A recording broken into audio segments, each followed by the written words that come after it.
Hola chicos, vamos a ver el resumen de la semana del 4 al 13 de mayo. Vamos a repasar los temas más importantes que vimos en el aula. Y vamos a empezar con ciencias. Lo primero que vimos en ciencias fueron las enfermedades del sistema circulatorio.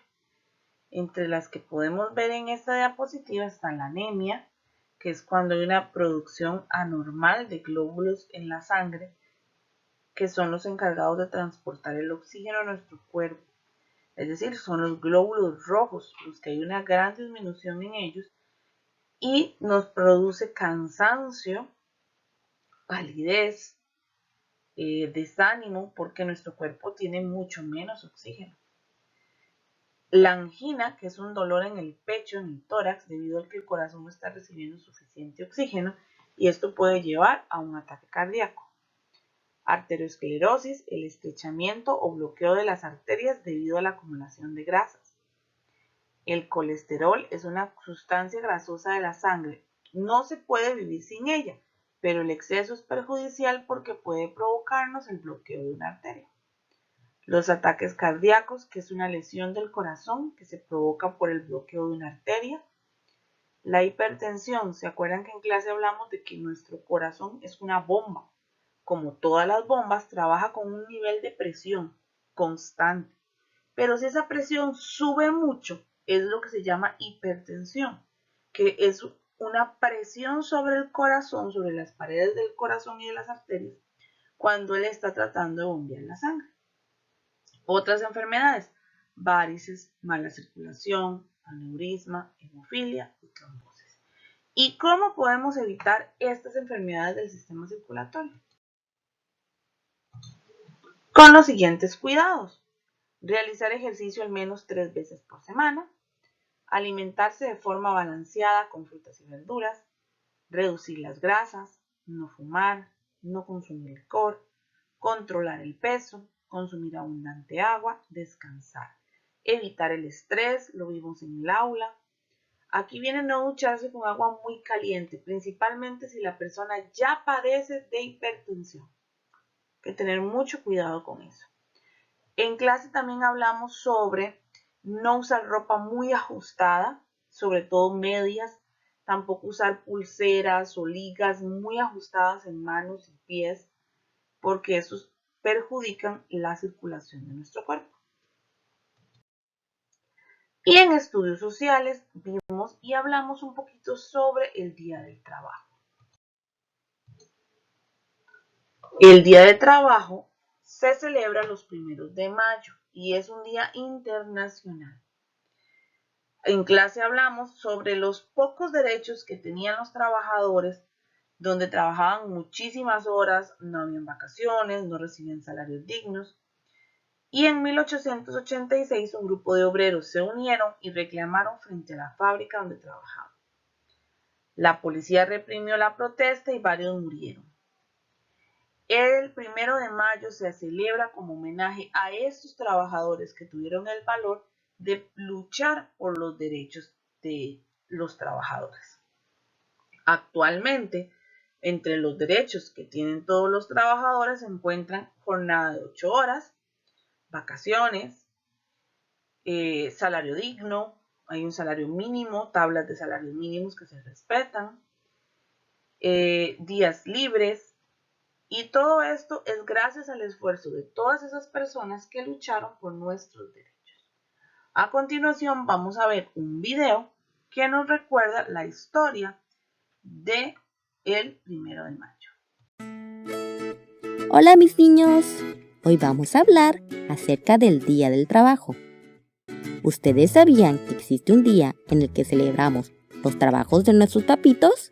Sí, hoy les voy a contar cómo es que llegamos a celebrar este día en todo el mundo.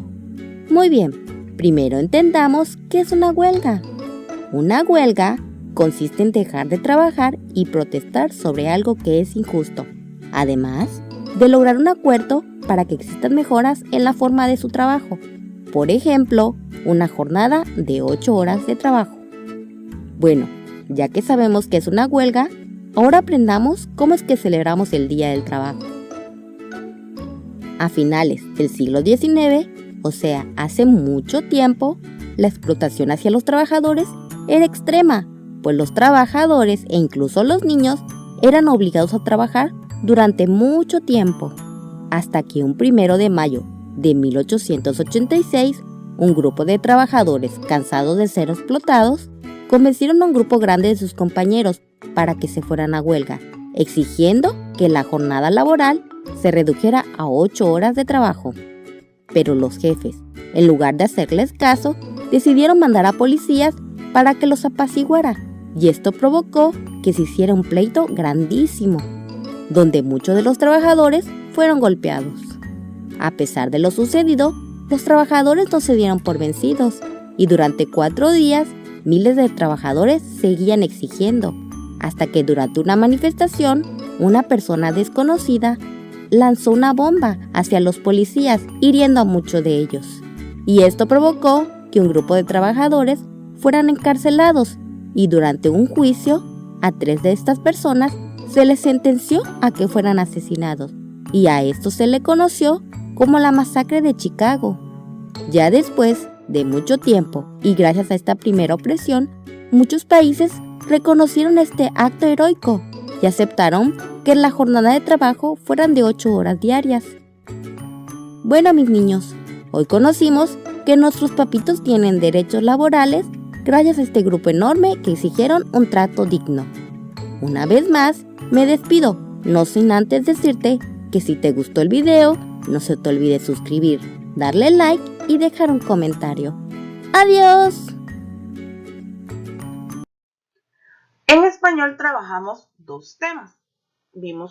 Trabajamos sobre caligrafía y vimos antónimos, sinónimos y parónimos. Los sinónimos son palabras que casi tienen el mismo significado, pero son una palabra completamente diferente. Se utilizan para no repetir mucho, pero no va a cambiar lo que yo quiero decir en la oración. Entonces, ahí tenemos los ejemplos: bello, hermoso, rico a delicioso, feo a horrible. Es decir, tienen el mismo concepto, el mismo significado, pero las palabras son completa y totalmente diferentes. Los antónimos son palabras que significan lo opuesto, lo contrario. Ejemplo: bello, feo, rico, desagradable, alto, bajo, día, noche. Y los parónimos, que son palabras que parecen ser iguales o en algunas ocasiones, dependiendo de cómo se pronuncian, suenan casi iguales, pero su significado es completamente diferente. En ocasiones se van a confundir las palabras porque tienen un parecido a la hora de pronunciarlas muy grande. Entonces, por ejemplo, ahí tenemos, ese lo vimos en el aula, el ahí, hay y hay. Ahí de lugar, hay del verbo haber y hay de dolor, que ese último siempre va a ir marcado con los signos de exclamación. Ahí tenemos otro ejemplo que es pollo con Y y pollo con doble L. El pollo con doble L es la ave y pollo con Y es una banquita que se encuentra en un parque. Y el otro es rayo y rayo. Se pronuncian exactamente igual, pero los significados son diferentes. Rayo de rayar, rayo de evento natural. También podríamos hablar de palabras que no son tan idénticas en su pronunciación, pero que si se escuchan rápido nos pueden confundir. Prejuicio, perjuicio. Son palabras diferentes, pero si las pronuncio o no pongo atención al escucharlas, las podría confundir. Vamos a ver un video donde repasamos los sinónimos, antónimos y parónimos. Existen muchísimas palabras.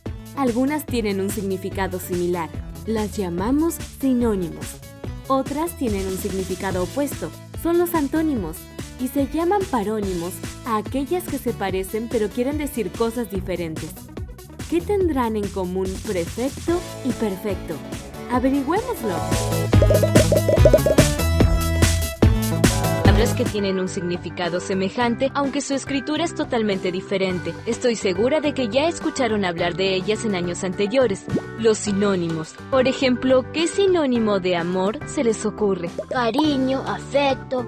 ¡Qué bien! Esos son sustantivos. ¿Pueden darme el sinónimo de algún adjetivo? Veamos, de cansado, agotado. Correcto. Ahora lean despacio estos dos grupos de palabras y digan qué notan. Frío, calor, alta, baja. Son antónimos. Exactamente, son antónimos, palabras que significan lo contrario. Díganme, por ejemplo, el antónimo de alegría. Tristeza. Bien.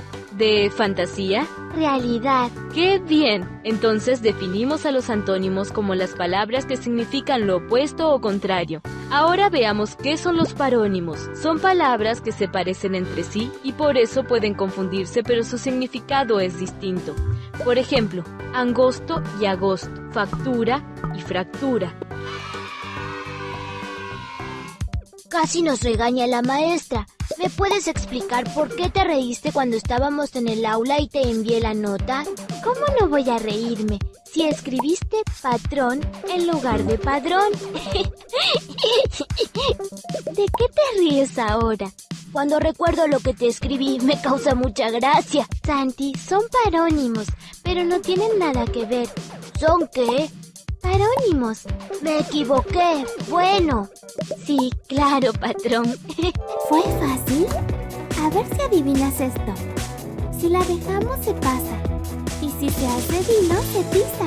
¿Qué es? Respóndenos en los comentarios y suscríbete para aprender juntos todas las semanas. ¡Hasta luego! En español también trabajamos un poquito de caligrafía. Y vimos uno parecido. El que está en el aula no tiene tortuga, sino que tenía gallina. Pero no lo encontré en esta computadora, entonces se quedó la tortuga. Tenemos letras de la tortuga, que son letras que van a tener un cuerpo. En el cuaderno de caligrafía van a llegar hasta la línea rayadita. En nuestro cuaderno de aula normal son letras que no deben de pasar la mitad del alto del renglón. Se llaman letras de un cuerpo. Letras de dos cuerpos hacia arriba van a ser las jirafas. Entonces son la D, la B, la F, la H, la K, la L, la T y las mayúsculas. Todas estas letras tienen que empezar en el renglón de abajo y tocar el renglón de arriba. Las letras del monito, porque la cola va a quedar guindando, son dos cuerpos hacia abajo. Ahí tengo la G, la J, la P, la Q y la Y. Y aquí hay unos ejemplos de cómo esas letras se deben de trazar correctamente. Entonces, las letras de las tortugas. La A, la C, la E, la I, la M, la N, la ñ, aunque el palito de la ñ quede por encima de las rayitas. La O, la R, la S, la U, la V, la W, la X y la Z. Las letras de las jirafas. La B, la D, la F, la H, la Q, la L y la T y todas las mayúsculas. Todas las mayúsculas tienen que ser letras jirafa. Tienen que llegar hasta arriba del renglón. Y las letras del bonito, la G, la J, la P, la Q y la Y. Ok, en el aula estos carteles van a estar pegados, nada más que en lugar de una tortuga va a ser una gallinita, pero el concepto es lo mismo. Ok, vamos a ver un pequeño video donde les repaso esto que acabamos de ver, pero ya en la práctica. En este video vamos a repasar los trazos correctos de algunas letras. Este es un ejemplo de un renglón de caligrafía, más o menos. Entonces, ¿cómo usamos los renglones de caligrafía? Tenemos que recordar que las letras pueden ser de un cuerpo, que serían todas las minúsculas, o de dos cuerpos, que serían las letras altas y las mayúsculas. Entonces, ¿cuál es un ejemplo de una letra de un cuerpo? La letra A la letra E, la letra I, la letra O y la letra U. Recordemos que siempre trazamos de arriba hacia abajo. Siempre vamos a trazar de arriba hacia abajo y de izquierda a derecha. ¿Cuáles otras letras son letras de un cuerpo? La M, la N, la C. Ahora, ¿qué son letras de dos cuerpos? Letras de dos cuerpos viene a ser una mayúscula que abarcan todo el renglón, de uno hasta el otro renglón.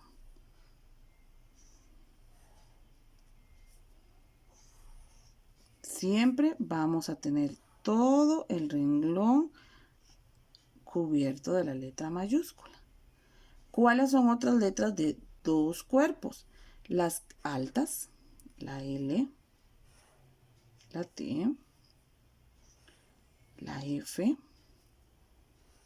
la H. Estas son letras de dos cuerpos hacia arriba. Ahora, también podemos tener letras de dos cuerpos hacia abajo. La P, la Q, la G,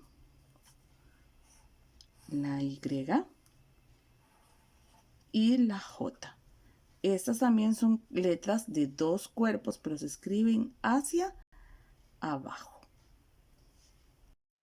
Bueno, y llegamos a matemáticas. Ya casi terminamos. En matemáticas esta semana vimos la división. Lo primero que vimos fueron las partes de la división. Esto lo repasamos. Ahí yo ya tengo una división. Recuerden que este signo también representa la división. En este caso, 63 dividido entre 9. En la tabla del 9, el 7 da 63. Aquí vamos a ver solamente las partes de la división. El 9 es el divisor. El 63 le llamamos dividendo. Al 7, cociente. Y al resultado final se le dice residuo o resto. Ahora vamos a ver el proceso para resolver una división. ¿Cómo procedo a resolver una división? Restando. Cuando tengo un dígito en el divisor. ¿Okay? Ahí tengo la división 63 entre 9 o 63 dividido entre 9. El 9, el divisor, es el número que me va a ayudar a buscar el resultado. En este caso, cuando tengo solo un dígito en el divisor, es más fácil porque puedo usar las tablas. En la tabla del 9, ¿cuál número es igual a 63 o cuál multiplicación es igual a 63 o menor a 63? Es decir, ¿cuántas veces me cabe el 9 en 63? En la tabla del 9 nos cabe 7 veces. Ahora voy a proceder a multiplicar. ¿Qué voy a multiplicar? El cociente por el divisor. Entonces, 7 por 9, 63. Y ese 63 me lo voy a llevar y lo voy a colocar debajo del dividendo. Y coloco la resta. Hago la rayita, el signo de resta y resuelvo. A 63 le quito 63, me da 0. Es así de sencillo. Recordemos que el cociente es el cálculo de la cantidad de veces que el divisor puede caber dentro del dividendo. Como les digo, cuando tenemos divisiones con un solo dígito, es más sencillo porque puedo usar las tablas como referencia para poder resolver.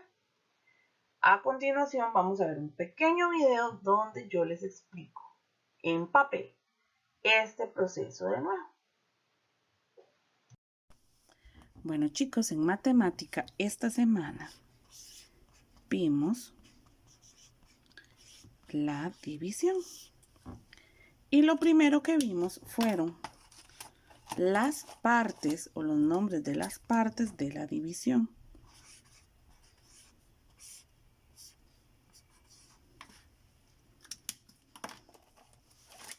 Entonces,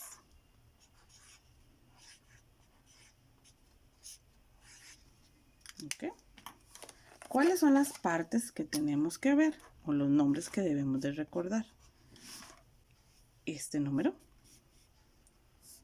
¿cómo se llama esta cantidad? ¿Cómo se llama esta cantidad? ¿Y cómo se llama esta cantidad? Entonces, este número se llama divisor. Y es muy importante que recuerden ese nombre. Este número se llama dividendo. Este se va a llamar cociente. Y este de acá se va a llamar resto o residuo. Esos son los nombres de las partes de la división. Muy bien. Con esto conocido y sabiendo ya que dividir es repartir, vamos a trabajar el proceso para dividir.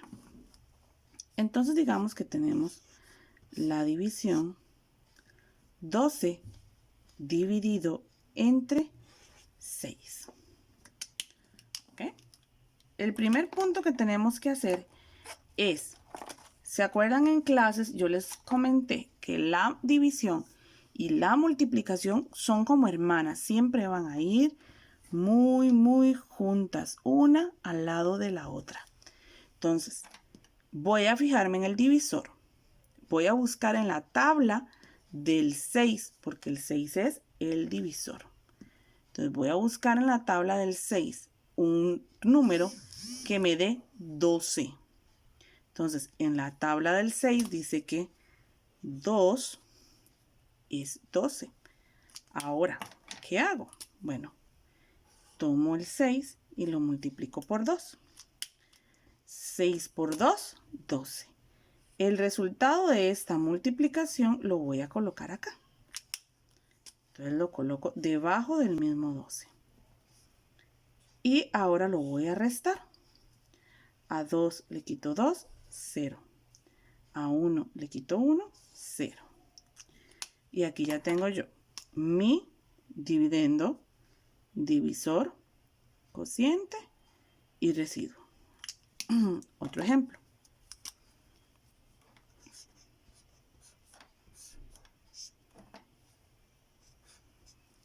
Vamos a poner ese para que sea diferente. ¿Ok? ¿Cuál es el divisor? 7. ¿En cuál tabla tengo que buscar? En la tabla del 7. En la tabla del 7 no hay ningún número que me dé 24. Entonces tengo que buscar cuál número se acerca más a 24 sin pasarse. No se puede pasar. En este caso sería el 3. Hago la multiplicación. 7 por 3, 21. Y hago la resta. Repito, ¿de dónde salió este 21? De multiplicar 7 por 3. Y el resultado me lo voy a traer y lo voy a colocar debajo del dividendo. Y resuelvo. A 4 le quito 1, me quedan 3. A 2 le quito 2, me queda 0. En este caso tenemos un residuo o un resto que no es 0. En este caso es 3. Y estaría correcto. Aquí podríamos seguir colocando decimales y demás, pero lo vamos a dejar hasta aquí. Otro ejemplo.